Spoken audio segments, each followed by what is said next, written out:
병원을 찾았다가 치료를 받는 과정에서 더 큰 병을 얻는 사례가 광주에서 잇따르고 있습니다. 병원 내 슈퍼박테리아 감염에 대해 질병관리본부가 역학조사에 나섰습니다. 단독 보도합니다. 음식점이나 편의점에서 결제한 신용카드에 담긴 개인정보가 해외로 유출됐습니다. 카드 결제정보관리업체가 정보를 암호화하지 않은 채 보관했기 때문인데 경찰이 비슷한 사례가 없는지 수사를 확대하고 있습니다. 야권의 통합신당 추진선언 이후 입지자들이 재빠르게 단일화에 나서고 있습니다. 당선 가능성이 높은 쪽으로 방향을 선회하는 입지자도 나타나고 있습니다. 광주시립합창단이 새 지휘자와 함께 첫 공연을 선보입니다. 첫 공연 작품은 하이든의 오라토리오 천지창조입니다. 여러분 안녕하십니까? 광주 MBC 뉴스데스크입니다. 어떤 항생제도 듣지 않는 슈퍼박테리아에 감염된 환자가 광주에서 확인돼 질병관리본부가 역학조사에 나섰습니다. 병을 고치러 갔다 도리어 병을 얻어온 셈인데 화면을 보시면 아시겠지만 환자들의 상태가 심각합니다. 정부가 슈퍼박테리아 감염 여부를 관리하는 병원도 지역에서는 3개밖에 안 되는 실정입니다. 송정근 기자의 단독 보도입니다. 붉은 반점이 환자의 온몸을 뒤덮었습니다. 얼굴과 팔, 다리도 퉁퉁 부었습니다. 지난 1월 손목 수술을 받은 55살 김모 씨는 수술 직후부터 수술 부위가 썩어 들어가는 증상이 나타났습니다. 수술 과정에서 MRSA라는 슈퍼박테리아에 감염된 사실이 확인돼 독한 항생제를 쓰다 보니 이런 부작용이 나타난 겁니다. 손이 썩어가지고 부풀어가지고 얼마나 놀랐는가 몰랐고 그놈 이제 여기 마취해가지고 싹 긁어내고 이제 그놈 다 났을 때까지. 같은 병원에 입원한 43살 임모 씨도 일을 하다 다쳐 근육 수술을 받았는데 수술한 뒤에 몸에 이상 반응이 나타났습니다. 온몸에 두드러기가 퍼진 김 씨는 결국 다른 지역 병원으로 가서 확인해 보니 병원 치료 과정 중에 세균에 감염됐다는 얘기를 들었습니다. 소견들을 보더만은 슈퍼박테리아가 감염됐다고 그렇게 말씀하시더라고요. 나 처음에 슈퍼박테리아가 뭔지도 몰랐어요. 세균 감염이라고 하던데. 지난해 희귀병을 앓는 아들에게 영양제를 놔주기 위해 광주의 대학병원을 찾은 47살 박모 씨는 어이없는 일을 당했습니다. 10살 아들이 영양제를 맞는 과정에서 슈퍼박테리아에 감염돼 복막염이 생겼고 결국 소장과 대장을 잘라내야 하는 큰 수술을 받았기 때문입니다. 영양제 한 번 놔주려다 목숨을 잃을 뻔한 겁니다. 서울 와서 치료를 하다가 우연찮게 의사 선생님들 이야기하는 거 듣고 간호사 선생님들 이야기하는 거 듣고 이상하다 생각이 들어서 의무구역지 뛰어서 보니까 그런 상황이 있었더라고요. 근데 그런 내용을 아무도 알려주지 않았다는 것이 좀 너무. 오염된 병원 치료기구나 시설 때문에 슈퍼박테리아나 세균에 감염돼 병을 오히려 더 얻는 사례가 잇따르고 있지만 병원과 이들을 관리하는 자치단체는 치료를 하다 보면 있을 수 있는 일이라며 대수롭지 않다는 반응을 보이고 있습니다. 거의 대부분 생겨요. 거의 대부분 생기는데 약한 사람은 일반적인 약을 투여하면서 염증이 없어진 사람이 있고 그렇지 않은 경우는 거의 대부분의 염증 수치가 높아져요. 한편 질병관리본부는 손목 수술을 받았다 슈퍼박테리아에 감염됐다는 김 씨가 입원한 병원을 찾아 감염 경로를 밝히기 위해 역학조사에 나섰습니다. MBC 뉴스 송정근입니다.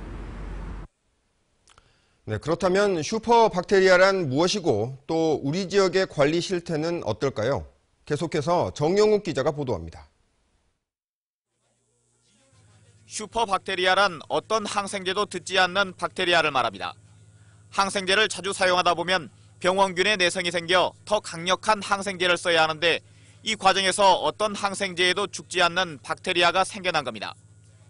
세계 최초로 발견된 슈퍼박테리아는 1961년 영국에서 발견된 MRSA. 다행히 방코마이신이라는 항생제가 개발됐지만 내성을 가진 변종 슈퍼박테리아는 계속해서 생겨나고 있습니다. 치료제가 이제 제한이 된다는 게 대개 이제 그런 환자들은 중환 환자들인데 쓸 약이 없는 거죠.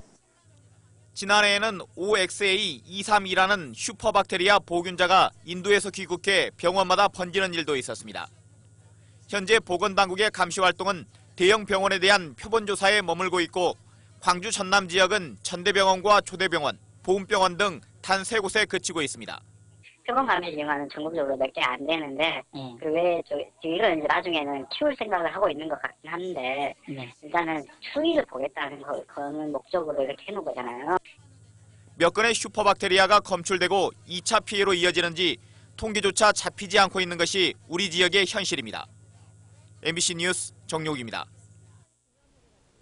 신용카드 결제하는 것도 이제 안심하지 못할 것 같습니다. 음식점 등에서 결제한 신용카드 개인정보 1,200만 건이 유출돼서 경찰이 수사에 나섰습니다. 김인정 기자가 보도합니다. 인터넷 포털 사이트에 특정 카드 번호를 입력하자 주소와 휴대전화 번호 등 개인정보가 줄줄이 나타납니다.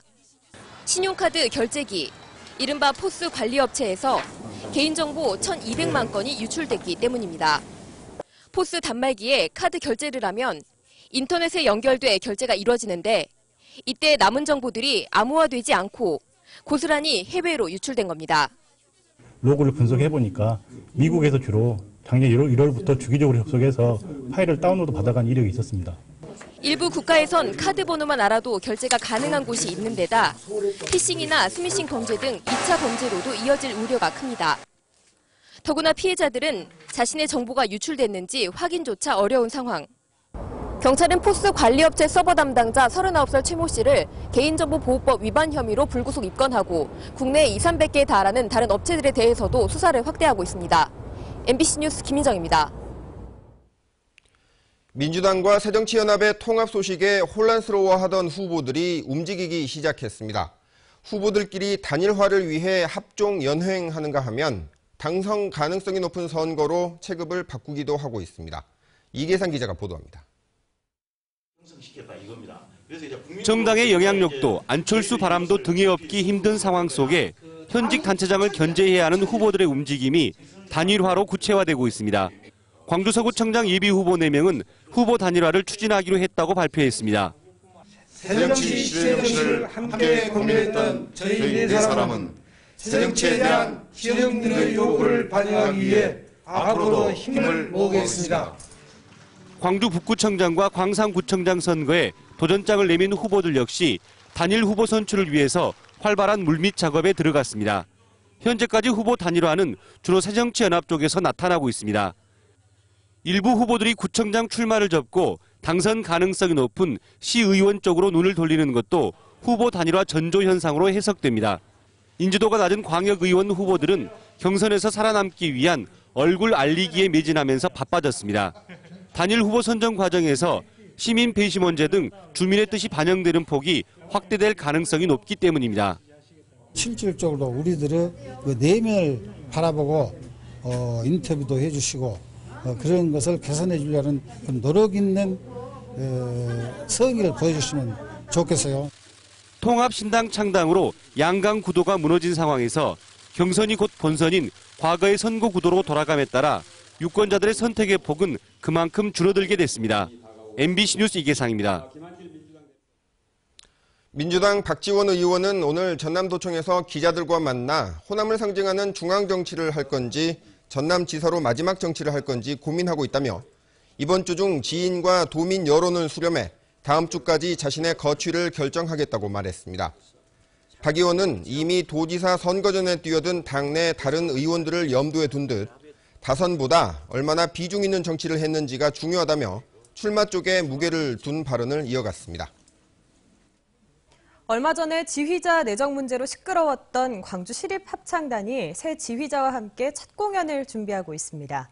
새 출발하는 시립합창단의 첫 공연 작품은 하이든의 오라토리오 천지창조입니다. 박수인 기자입니다. 세상이 탄생하는 환희의 순간이 웅장한 하모니로 연습실을 채웁니다. 광주 시립합창단이 오는 13일 정기 공연 무대에 올린 하이든의 오라토리오 천지창조입니다.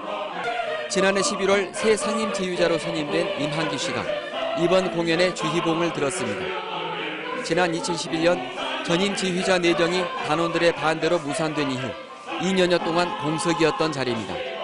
새 지휘자의 취임 무대 작품을 천지창조로 정한 데는 합창단의 새 출발을 다짐하는 뜻도 들어 있습니다. 세계적인 합창단으로 성장할 수 있는 아주 무한한 가능성이 있는 좋은 목소리와 또 아주 굉장한 끼를 갖고 있는 그런 훌륭한 단원들이라고 생각합니다. 그동안 마음이 편치 않았던 단원들도 새로운 모습을 보여주고 싶은 생각에 이번 공연이 설렙니다. 열정도 너무 많으셔가지고 저희가 저희 안에 있던 음악적인 열정을 잘 끌어내 주시고 또 많은 것들을 배울 수 있어서 너무너무 행복하게 연습하고 있습니다.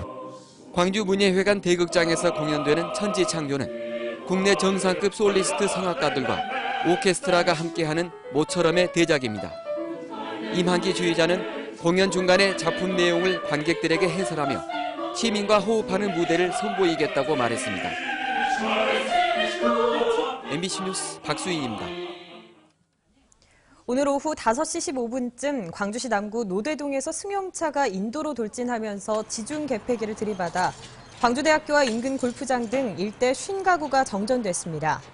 대부분 30여 분 만에 복구됐지만 골프장에서는 아직도 복구 작업이 진행되고 있습니다.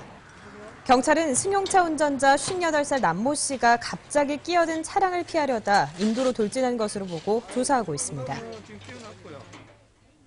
이른바 염전로의 파문 속에 새우잡이배에 끌려가 강제노동을 했던 남성들이 경찰에 구조됐습니다. 광주 서부경찰서는 신안군 임자도에서 새우잡이 어선에 타 강제노동을 해왔던 50살 이모 씨 등 3명을 구조하고 업주는 해경이 수사하고 있다고 밝혔습니다. 이들은 직업소개소에 들렀다 업주의 꿰매 빠져 술을 마시고 개인당 1,300만 원에서 1,700만 원의 채무를 지게 돼 새우잡이 업주에게 팔아넘겨진 것으로 조사됐습니다. 급식 납품업체로부터 뒷돈을 받은 혐의를 받고 있는 현직 국회의원 비서관 김모 씨에 대해 검찰이 구속영장을 청구했습니다. 김 씨는 광주 남구가 운영하는 학교 급식센터 자재 배송업체로 선정되도록 도와주겠다며 지난해 5월 수천만 원을 받은 혐의를 받고 있는데 검찰은 김 비서관과 공무원, 업자 사이에 오간 대화 녹취를 확보해 뒷돈 상납 여부 등을 조사하고 있는 것으로 전해졌습니다. 무등산 국립공원 지정 1주년 기념 행사가 열렸습니다. 환경부와 국립공원관리공단은 오늘 화순 한의움센터에서 지역 주민들이 참석한 가운데 1주년 기념식을 갖고 무등산을 더 잘 갖고 나갈 것을 다짐했습니다. 광주 MBC와 국립공원사무소는 이 자리에서 업무 협약을 맺고 무등산 보호에 앞장설 것을 다짐했고 이후에 열린 학술 행사에서는 국립공원 지정 이후의 성과와 과제를 두고 토론이 열렸습니다. 광주 동구장애인복지관이 문을 열었습니다. 동구장애인복지관은 오늘 오전 광주시장과 장애인, 지역주민 등 500여 명이 참석한 가운데 개관식을 갖고 정식 업무에 들어갔습니다. 조선대 치과병원 건너편에 위치한 동구장애인복지관은 본관 건물과 2개의 별관으로 이루어져 있으며 장애인들의 재활과 여가 활동, 상담과 교육 기능을 담당하게 됩니다. 오늘 오전 10시 30분쯤 한비원원전 1호기의 보조 급수펌프 3대 가운데 1대가 제어카드 고장으로 갑자기 가동돼 한국수력원자력이 2시간 동안 정비 작업에 나섰습니다.